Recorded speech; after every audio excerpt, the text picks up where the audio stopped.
part 2 of Shenanigans update 5.1.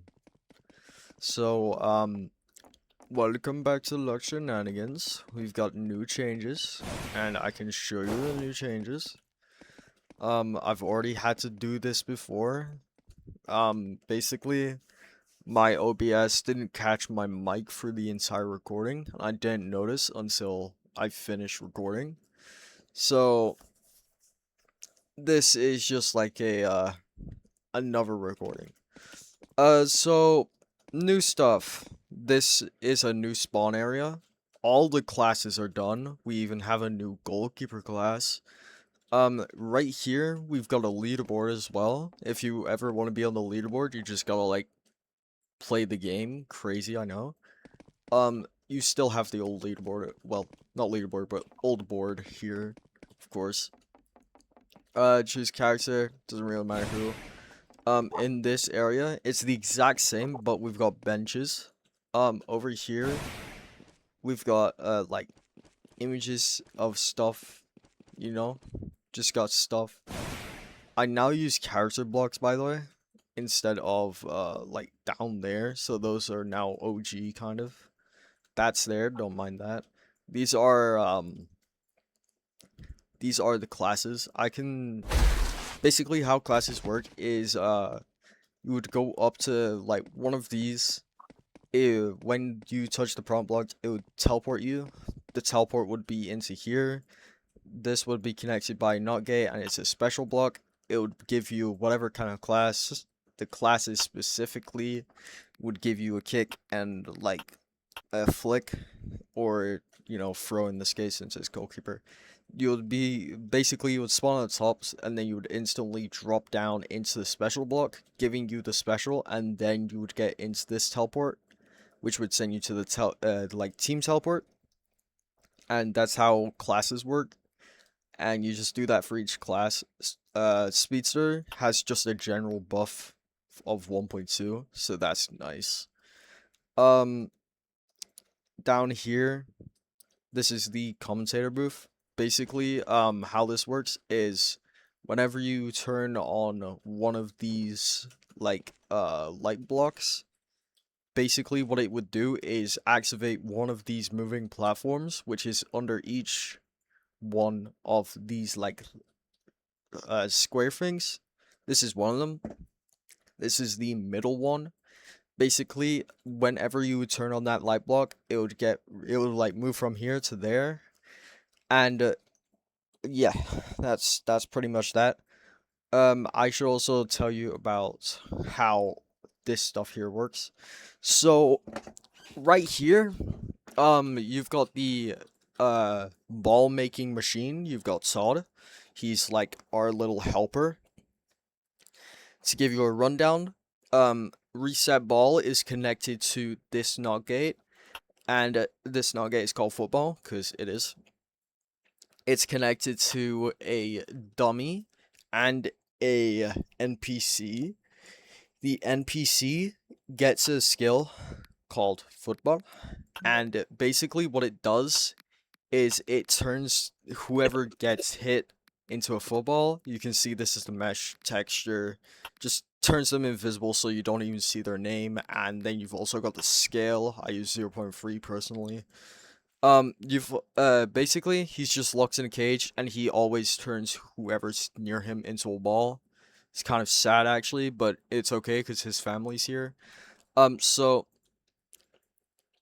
basically, how this would work is, whenever you click that button, this would reset the NOT gate, meaning this guy and this guy would get reset.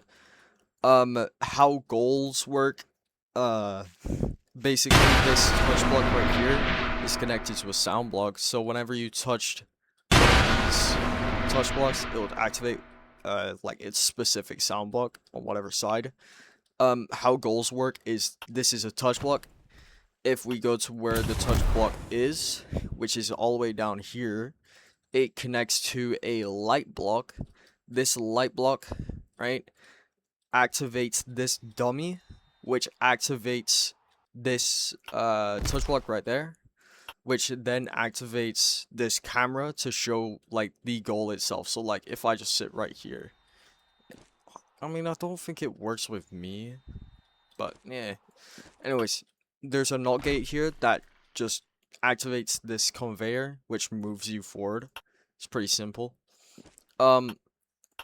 Then after a while, the dummy hits this, which is activated by the light block, which then will deactivate the light block, just killing the dummy instantly.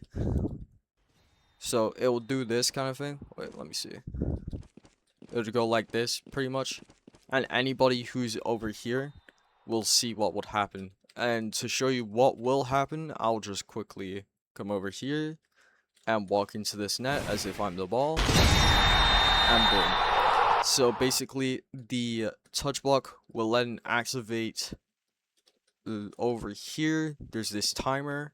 And for after the like camera effect lasts, it will then go to this NOT gate, which then despawns the ball and then respawns it in, just like that button down there. And you've also got sounds that are affected with the camera at the same time. Each camera is like different. That's why there's two different like conveyor things. The other one next to it is Rin's old Awakening before overlays were a thing, so you just had to use like camera blocks over and over. So that was a time. And there's the training. I was gonna make like more trainings with like different training rooms, but with like different stuff like free kicks and all. And like possibly an AI goalkeeper. I don't really like the AI goalkeeper because it's, you know, weird with the touch blocks and stuff. But now there's a new AI goalkeeper where you use an NPC block. You give it like moves and they respawn it after it uses a move. It's kind of like buggy and weird. That's why I don't use it. If you remember the person on the leaderboard who's in second place called Nev, his name is Nevin. Basically, he also makes styles. This is like a single project, but as long as like whoever wants to build a style in here like puts it as their style and doesn't try to mix it in with mine, I don't really care too much. That's why we've got the Mist characters with all these different characters. And so yeah. And that's why there's Nev's Dawn, Nev's Yuki. You've also got Nev's Kunigami, Nev's Karasu. You get the gist. So that's where all these guys are. Most image decals from these are like gone now, which sucks. In the video that you didn't get to see, because you know my mic was off. Basically, I did a rundown of how I made moves.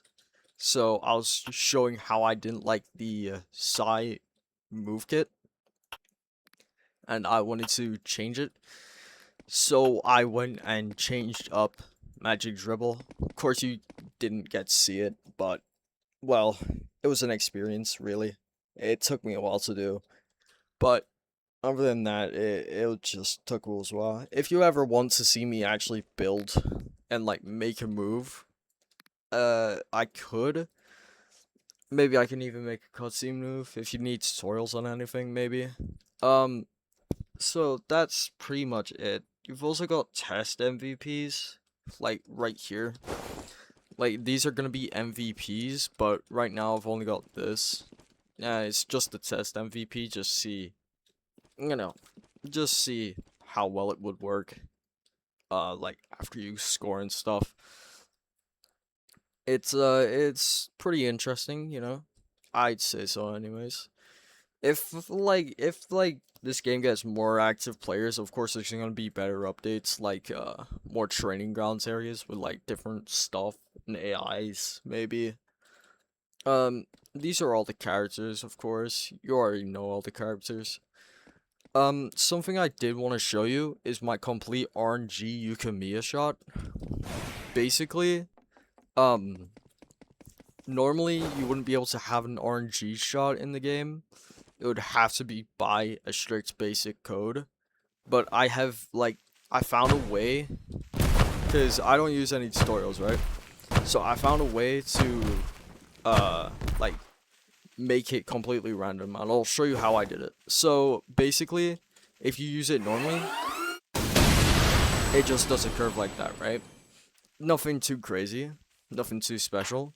But if you hold it down, I will show you like its gyro variant. So if you hold it down,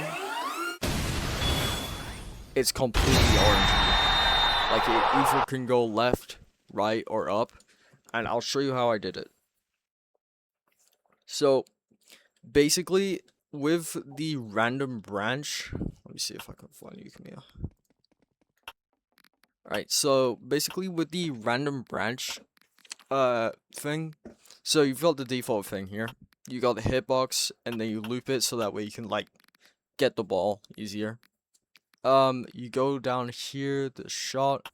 So this is the normal shot, right? Stuns you, gives you iframes, gives you awakening, you know, makes sound, grabs the ball, you know, does the animation. If you keep down like hold of the move, it will send you to gyro. If you do not hold it down, it won't send you to gyro. I'll show you how that works in a second. Then it just does the normal move, of course. It just does the normal shot and stuff with the animations. But if you do hold it down, it sends you here. And the way you make it work like that is false is holding. So it's confusing. I don't know why conditions are like this, but it's just how that works. Anyway, so it gives you stun, direction lock, and iframes. Direction lock, so that way you can't move your camera during it and just like mess with the velocity. Gives you stun, so that way you don't move. And iframes for the ball, so that way, you know, it has iframes for a little, just so that way it can't be instantly stolen. Actually, in fact, I might actually just change this so that way it's got iframes for like a tiny bit longer, because those iframes are kind of short, to be honest. Alright, anyways, so it would then play these, of course, make the sound. Anyways, it would use this branch, which would send you to L1, R1, or U1. The weird thing about like random branch, before we get into that stuff, I'll show you something. So something about the random branch is you can't just like use it how you think you could use it. So let's say I'm going for like 1, 2, and 3, right? I want something to go like left, right, and up, like I did with my gyro shot. Let's see. So I'll put in 1, 2, 3. This is how you would put it. See, it doesn't work. The reason why is because you need to have like these in here specifically first. You need to have them as actual branches first before you can actually put them in like this. There has to be 0 spaces during all of it, and like it can be named anything, like hello, comma, fine, comma, shit, comma, and or like just like that pretty much. And then yeah, that's how it works, but the like branches have to be made first. And so I'll show you how the gyro shot works. So basically it would choose between like a random of left 1, right 1, and up 1. Of course left 1 sends it to left, right? And then after 0.1, it does the exact same thing. Left 2, R2, oh shit. Left 2, R2, and up 2.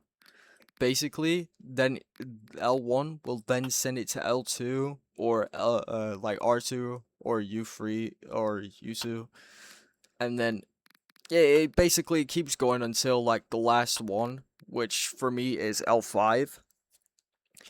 So you've got this, it sends it to L6 and stuff. On L6, there's nothing left, of course, because that's last one. I normally put like the most velocity into the last one of it going forward, so that way it's more like random. And that's just how I did my gyro shot. It's nothing too crazy, but yeah, that's how I figured out how to do a gyro shot. With the new like sound thing, you can definitely give it like different sounds each time like it changes direction. So that's really cool. Um Another thing I wanted to say was like no, pretty sure I already said that. Uh hmm, I don't know. Just I guess like just subscribe, hit that notification bell or something. I'll probably post another video soon of like me reworking Psy or something. So yeah, but yeah, that's pretty much it. There's nothing really special other than that. So see ya.